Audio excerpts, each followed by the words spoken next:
नमस्कार, मैं दीपक शर्मा और मेरे YouTube मंच पर आपका स्वागत है। दोस्तों, क्या देश के दो बड़े राज्य या यूं कहूं नॉर्थ इंडिया के, उत्तर भारत के दो बिगेस्ट स्टेट उत्तर प्रदेश और बिहार के चुनाव के आखिरी वक्त में मोदी जी के लिए मुसीबत बनने जा रहे हैं? क्या 80 सीटों वाला उत्तर प्रदेश और 40 सीटों वाला बिहार, 120 सीटों वाले ये दो राज्य, क्या यहां पर नया खेल होने जा रहा है, नया खेला होने जा रहा है अगले 10-15 दिन में? क्या यूपी में मायावती और बिहार में चिराग पासवान आखिरी वक्त पर इस चुनाव के मिजाज को बदल सकते हैं, माहौल बदल सकते हैं? अब अंदर की खबर दोस्तों ये है कि मायावती इंडिया गठबंधन के साथ अंतिम दौर की बातचीत हो रही, डील हो रही है। और उधर बिहार में चिराग पासवान और एक अन्य नेता मुकेश सहनी और चिराग पासवान ये तेजस्वी यादव के संपर्क में है। अब अगर बिहार और यूपी में ये डील इंडिया अलायंस की होती है तो एक बात तय है, ये जो 120 सीटें हैं बिहार की, यूपी की, यहाँ पर मुस्लिम, दलित और पिछड़ा एक बड़ा चंक वोट्स का हिंदी हार्टलैंड में, यूपी बिहार में, ये फिर मोदी जी की गणित गड़बड़ाने जा रहा है। मोदी जी का जो चुनावी हिसाब है उसे ये समीकरण गड़बड़ाने जा रहा है। अब दोस्तों, जाहिर तौर पर एक सवाल आपके जहन में भी होगा और बहुतों के भी जहन में होगा कि ये जो चुनावी गणित है मोदी जी की, जो इलेक्शन अर्थमेटिक है, ये क्यों गड़बड़ा जाएगी? अगर ये मायावती आ गए, चिराग पासवान आ गए, मुकेश सहनी आ गए, जो एक नया इक्वेशन बन गया अगले 10-15 दिनों में, ऐसा क्यों होगा? अगर आप पिछली बार के आंकड़े देखें, लास्ट इलेक्शंस के 2019 के, तो आप देखेंगे कि उत्तर प्रदेश में 80 में से 64 सीट्स एनडीए ने, बीजेपी ने उत्तर प्रदेश में जीती। और उधर बिहार में तो पूरी झाड़ू लगा दी मोदी जी ने। 40 में से 39 सीटें, 39 आउट ऑफ 40 बिहार में नीतीश कुमार साथ थे। और नीतीश कुमार तब उरूज पर थे, शबाब पे थे। आज जैसी हालत नहीं थी नीतीश कुमार की। और टोटल अगर आप देखें तो 120 सीटों में तकरीबन 103 सीटें, 103 सीट मोदी जी इन दो स्टेट्स में ले गए। सेहरा यहीं पहन लिया, पटना और लखनऊ के बीच ही में मोदी जी ने पीएम का।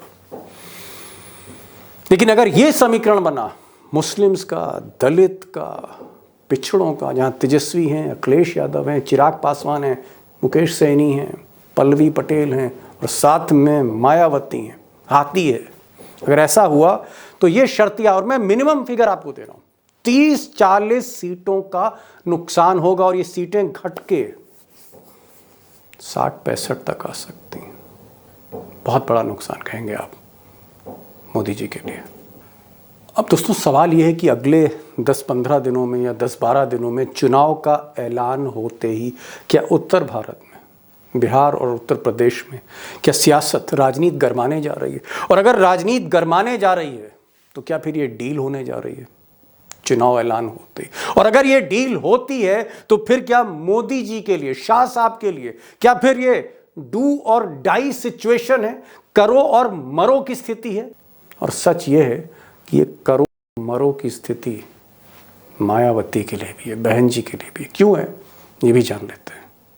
मुझे लगता है कि आंकड़े जाहिर करते, मैं नहीं बोल रहा, आंकड़े, स्टैटिस्टिक्स चुनाव की, वोट शेयर, सीट्स, ये आंकड़े बताते हैं कि मायावती जब अकेले लड़ी, अलोन, खुद लड़ी अपने दम पर, खासकर ये 10-12 सालों में, तो मायावती को नाकामी ही नाकामी मिली। मिसाल के तौर पर आंकड़ा देखिए आप, 2014 में मायावती जी को एक भी सीट नहीं मिली थी, 0, बिग जीरो मायावती को। जबकि 2014 से ठीक 2 साल पहले 2012 तक उत्तर प्रदेश में उनकी बहुमत की सरकार थी। लोग प्रधानमंत्री बनने और बनाने की बात कर रहे थे मायावती को। तो 2014 में मायावती का वोट बैंक 19.77 था, तकरीबन 20% था, सीट मिली 0। क्योंकि अकेले लड़ी वो। लेकिन 2019 में मायावती जी ने जैसे ही साइकिल की सवारी की हाथी ने, वोट शेयर भले ही उतना ही था 19.43, 19.43 यानी उतना ही वोट था, लेकिन सीटें कितनी मिली सपा के आती?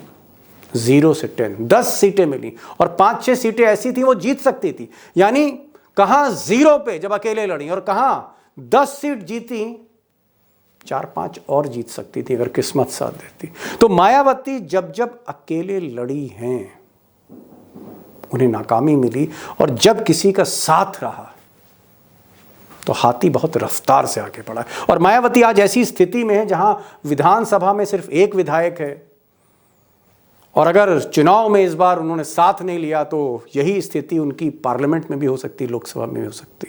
तो ऐसा ना हो कि कहीं विधानसभा में भी 0, लोकसभा में भी 0, फिर काशीराम के सपने का क्या होगा? मायावती का फिर फ्यूचर क्या है? ये एक बड़ा सवाल है। और बड़ा सवाल ये भी है कि अगर मायावती और चिराग पासवान और मुकेश सहनी अगर अंतिम 8-10 दिनों में अगर ये डील कर लेते हैं, एक डील होती है, मुस्लिम, दलित, अति पिछड़ा, पिछड़ा, अगर ये एक सामाजिक समीकरण बनता है तो फिर कितना बड़ा चैलेंज मोदी और अमित शाह के लिए है। यहां तक 2024 के फाइनल की बात, मुझे लगता है बड़ा सवाल है, बड़ा इशू है, बड़ा मुद्दा है। और आज 2 एक्सपर्ट हैं, दोनों ही इस सवाल का एकदम सटीक विश्लेषण करने जा रहे हैं। प्रोफेसर रवि कांत, सामाजिक ताना बाना उत्तर प्रदेश का जैसे उनको रटा हुआ, कंठस्थ हो, काशीराम के दौर से राजनीति को देख रहे हैं, वो बहुत कुछ बताएंगे। मायावती वाकई आएंगी कि नहीं आएंगी, और आएंगी तो क्या होगा। और हमारे साथ बिहार के डेटा जर्नलिस्ट जो सारे बिहार के नेताओं के संपर्क में रहते हैं, वो भी कई खास जानकारियां आपको देने जा रहे हैं। अभिषेक कुमार, ज़्यादा वक्त नहीं, सीधे चलते हैं प्रोफेसर रवि कांत जी के पास और अभिषेक कुमार के पास। डॉक्टर साहब, पहला सवाल मेरा ये है कि काफ़ी दिन से सुन रहे हैं और आप ही ने इसकी शुरुआत की है कि मायावती आ रही हैं, हाथी आ रहा है, हाथी आ रहा है, इंडिया की तरफ आ रहा है। हाथी की हलचल दिख रही है लखनऊ में, लेकिन हाथी मायावती जी के बंगले से निकलकर समाजवादी पार्टी की तरफ, कांग्रेस की तरफ आता हुआ क्यों नहीं दिख रहा? ये पेच कहां फंस गया है? बीच रास्ते में कहां पर अड़चन है जो हाथी आगे नहीं बढ़ रहा है? पेच बताइए, शुरुआत यहीं से होनी चाहिए आज की, कि पेच क्या है मायावती का? ये जो मिलना है समाजवादी पार्टी से, सपा बसपा कांग्रेस, पेच क्या है?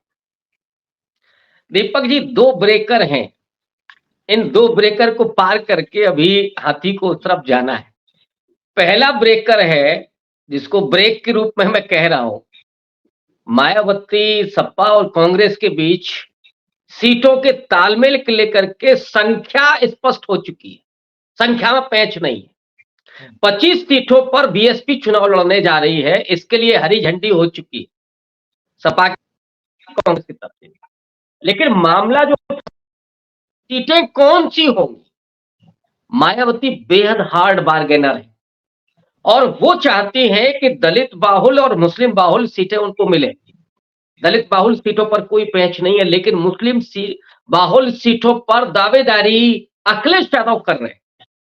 यहां पर एक पेंच फंसा हुआ है और ये 8 से 10 सीटें हैं ज्यादा से ज्यादा, और मुझे लगता है कि बहुत जल्दी ही ये ब्रेकर भी पार होने वाला है। 2-4 सीट इधर उधर होंगी और ये चीजें ठीक हो जाएगी।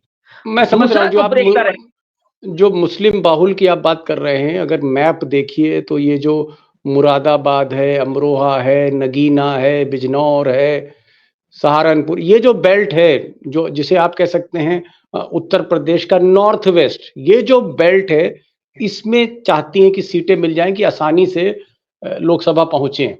जी, दूसरा ब्रेकर, दूसरा स्पीड ब्रेकर हाथी का दूसरा है कि उनको पीएम फेस बनाया जाए, पीएम फेस, और इसको लेकर के मुझे लगता है कि 10 जनपद से भी हरी झंडी है दीपक जी। और वो कल अगर नहीं हुआ तो 15 मार्च कांशीराम जी की जयंती जिस दिन है, उस दिन भी हो सकता है कि वो हाथी वो चिंगाड़ता हुआ और उधर से 10 जनपद से आवाज आ रही है, उधर मुंह करके, और वो सुन रहा है कि हाँ अब लाल किले की तरफ आ हाथी बढ़ेगा। जी ये जी जी बड़ा ऐलान हो सकता है और मुझे लगता है कि यही ब्रह्मास्त्र होगा इंडिया अलायंस का, जी। ब्रह्मास्त्र होगा। डॉक्टर साहब, अगर ये हाथी चला, आप कह रहे हैं कि हाथी चला इंडिया की तरफ, इंडिया की बारात में शामिल होने, और हाथी के ऊपर राहुल गांधी बैठे हैं, हाथी के ऊपर अखिलेश बैठे हैं, हाथी के ऊपर मायावती बैठी हैं, और ये हाथी चल रहा है झूम के, तो क्या अमित शाह अपनी हद से इस हाथी को आगे जाने देगा? क्या अमित शाह हाथ पे हाथ रख के बैठ जाएंगे? क्या मोदी और अमित शाह तमाशबीन होंगे और हाथी आगे बढ़ता जाएगा और ईडी और सीबीआई जो है, ये जो है आंखें बंद कर लेंगी? क्या हाथी को रोका नहीं जाएगा डॉक्टर साहब? या अब असर होने वाला दीपक जी, नहीं?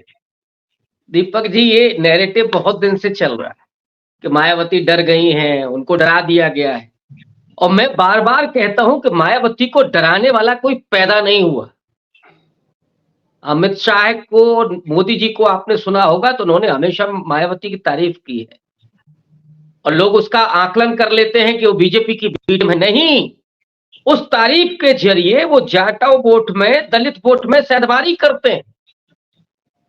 तो इसलिए कोई डर नहीं है मायावती को। मायावती पर शिकंजा कसने का मतलब है कि इस देश में आप एक स्वतः स्फूर्त आंदोलन खड़ा कर देंगे।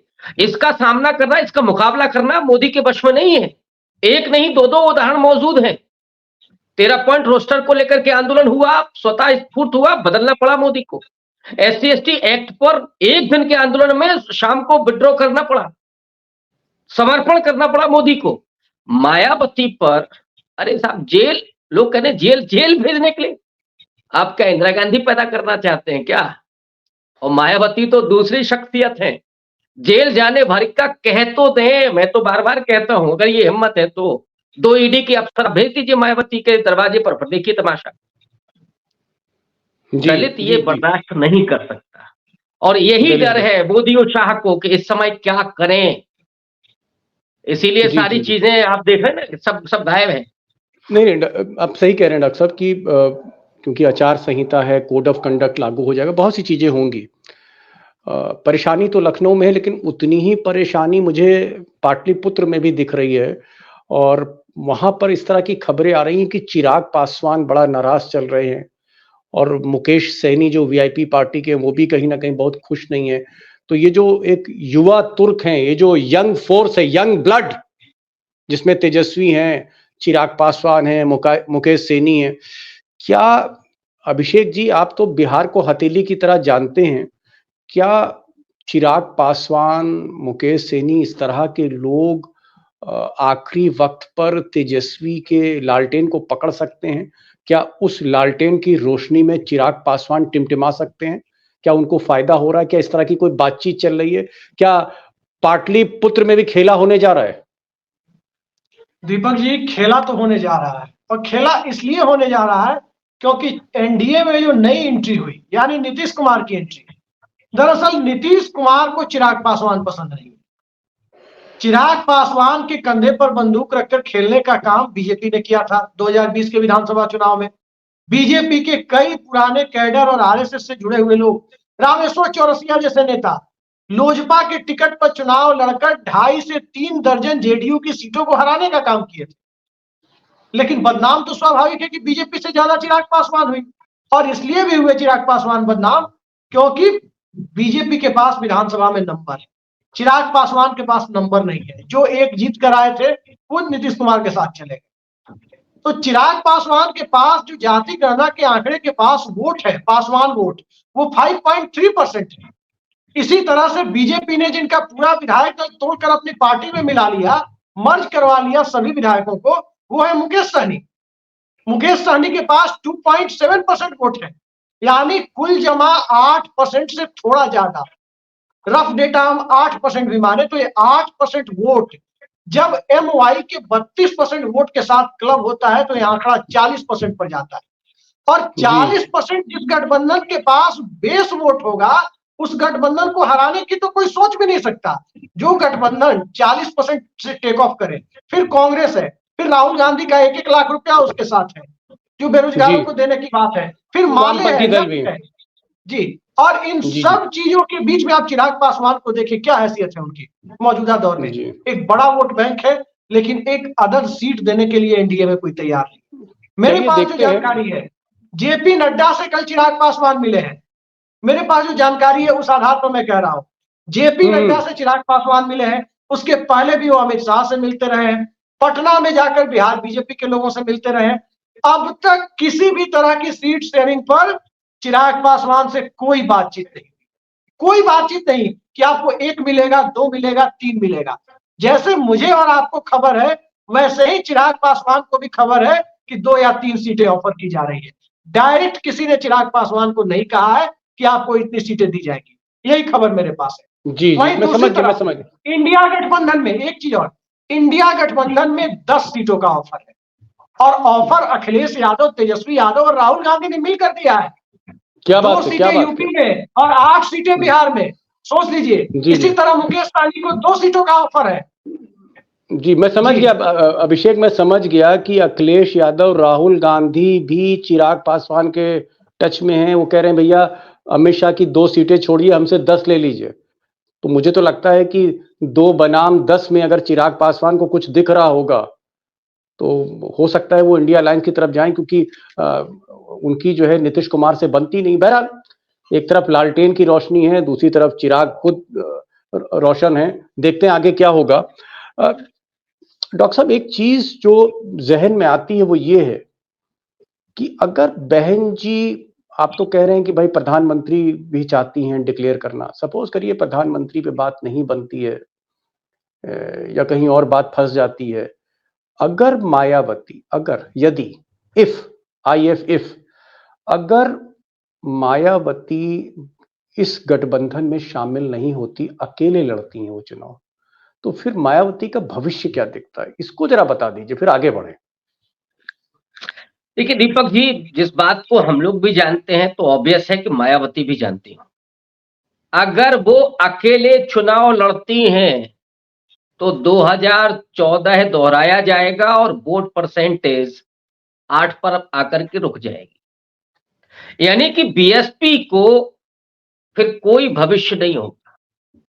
नहीं, आपने मायावती का डॉक्टर साहब आपने तो जो 80 सीटें हैं सबका आकलन करके बैठे हैं आप तो हर सीट की कुंडली आपके पास खुली हुई है, तो आपको कोई सीट ऐसी दिख रही है 5-10 सीट जो मायावती अकेले लड़ सकें, 2 सीट 4 सीट, मतलब पूरब से लेकर पश्चिम तक, बुंदेलखंड से लेकर गोरखपुर तक 2-4 सीट तो अकेले दम पे जीत सकती हैं, या अकेले लड़ी तो गई, जीरो है मामला? देखिए दीपक जी, मैं पूरी सिंपैथी के साथ ये बात कह रहा हूं जो कहने जा रहा हूं, और जमीनी हकीकत बता रहा हूं। जितना भी मैंने राजनीति को पढ़ा समझा है और जो जमीन पर मैं रहा हूं, मायावती को लेकर के एक भावनात्मक जुड़ाव है लोगों में, आज भी है। लेकिन अगर वो अकेले चुनाव लड़ती हैं तो उनके पास बुंदेलखंड जो कभी गढ़ हुआ करता था, आज की तारीख में वो बीजेपी का गढ़ है। पूर्वांचल जो कभी कांशीराम ने अंबेडकरवाद का जहां पौधा लगाया, वो पश्चिमी उत्तर प्रदेश जहां पे एक स्वाभिमान के साथ राजनीति करने और सत्ता में पहुंचने की जो हनक पैदा की, वहां पर भी मायावती के पास इतना वोट नहीं है कि वो कहीं पे एक भी सीट जीत सके। एक भी सीट? जो जाट एक भी सीट, अब आप 2014 की बात कर रहे हैं तो जो सीटें उन्होंने जीती थी उसमें ही आप देख लीजिए, जो सबसे अच्छी उनका परफॉर्मेंस था वो था सीतापुर में। सीतापुर में रनर थी बीएसपी और अंतर था 51,000 का। जो दूसरी उनकी अच्छी परफॉर्मेंस थी वो हरदोई में थी, लेकिन मार्जिन था 81,000 का। तीसरे नंबर पर मिश्रिख थी जहां पे मार्जिन था 87,000 का। तो बेस्ट परफॉर्मेंस आपकी ये थी कि आप 51,000 से हारे, और ये तब जब 20% वोट था बीएसपी के पास। उस समय अल्पसंख्यक भी बीएसपी के पास था, अति पिछड़ा भी बीएसपी के पास था थोड़ा थोड़ा। लेकिन इन 10 साल में अमित शाह ने तो उनकी जमीन खोदने का पूरा काम किया है। जाटव वोट पर नजर गड़ाए बैठे हैं अमित शाह। मुझे यह भी मालूम है कि उन्होंने कई कैडर को, सैकड़ों कैडर को एक एक मोटरसाइकिल ऑफर की है, दी गई है। जो जाटव है और अगर मायावती अलायंस में नहीं आती है तो जाटव वोट भी इस बार नहीं संभाल पाएंगी। और इसलिए मैं कह रहा हूं जी कि 8% पर पहुंचते पहुंचते ये हाथी हाँफ जाएगा। लेकिन हाथी अगर हाँफ यही जाए। अलायंस में आता है, अगर यही अलायंस में आता है तो मायावती पूरे देश में प्रभाव डालेंगी। मायावती वो शख्सियत है, उत्तर प्रदेश में अगर अकेले हैं तो कोई खास महत्ता नहीं है, लेकिन अगर वो जुड़ती हैं तो सबसे ताकतवर भी हो सकती हैं, सबसे बड़ी जी भूमिका भी उनकी हो सकती है। और इस सच को वो जानती होंगी। समझ गया। बहुत लंबा एक तरफ अनुभव। एक तरफ डॉक्टर साहब आप ये कह रहे हैं कि अगर अकेले लड़ती हैं तो जीरो हैं, साथ में लड़ती हैं तो हीरो हैं, तो जीरो और हीरो के यस, बीच में मायावती को चुनना है, रास्ता चुनना है। और मुझे लगता है कि जो महिला इस देश में दलितों से जोड़ के हमेशा देखी जाती, आज की तारीख में प्रतीक हैं। हो सकता है दलितों के बारे में सोचें, ईडी और सीबीआई पीछे रह जाए, अमित शाह का डर पीछे रह जाए, दलितों को आगे लेके सोचें। अभिषेक, यही स्थिति है।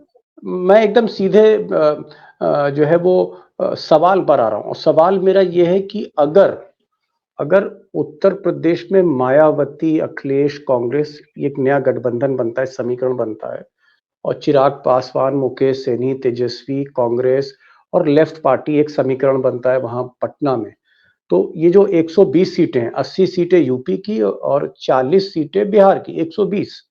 और पिछली बार उसमें से 64 सीटें, 62 प्लस 2, 64 सीटें मोदी जी ने जीती, एनडीए ने उत्तर प्रदेश में जीती, और 39 एनडीए की ने जीती, नीतीश प्लस मोदी ने।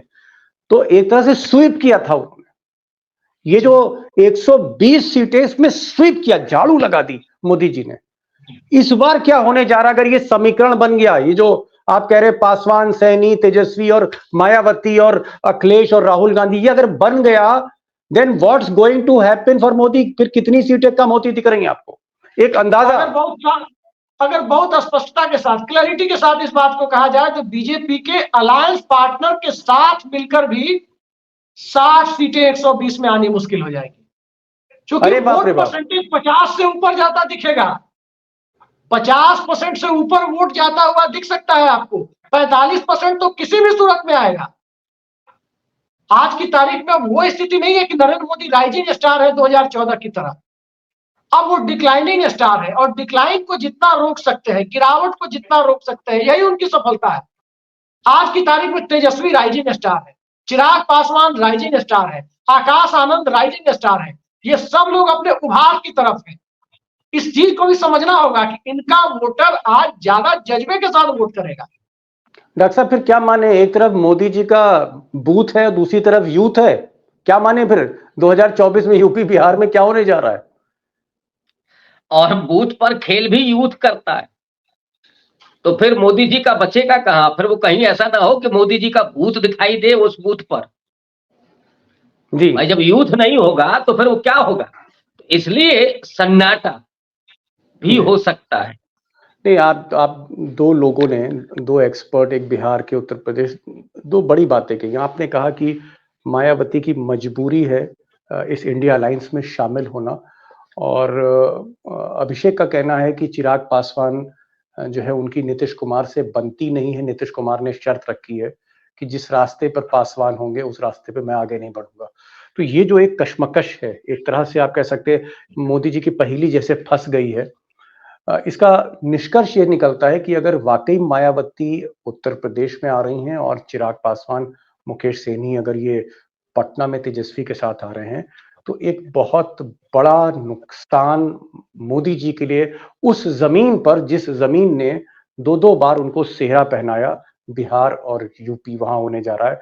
आप दोनों लोग आए, बड़ी खुलकर बात की, और मैं कहूंगा कि आने वाला जो दौर है, खासकर आचार संहिता लगने के बाद, क्योंकि चिराग पासवान भी पत्ता अभी खोलेंगे नहीं और मायावती भी पत्ता खोलेंगी नहीं, और कोशिश होगी इनको रिझाने की, और अगर रिझा नहीं पाएंगे अमित शाह तो फिर डराने की कोशिश होगी।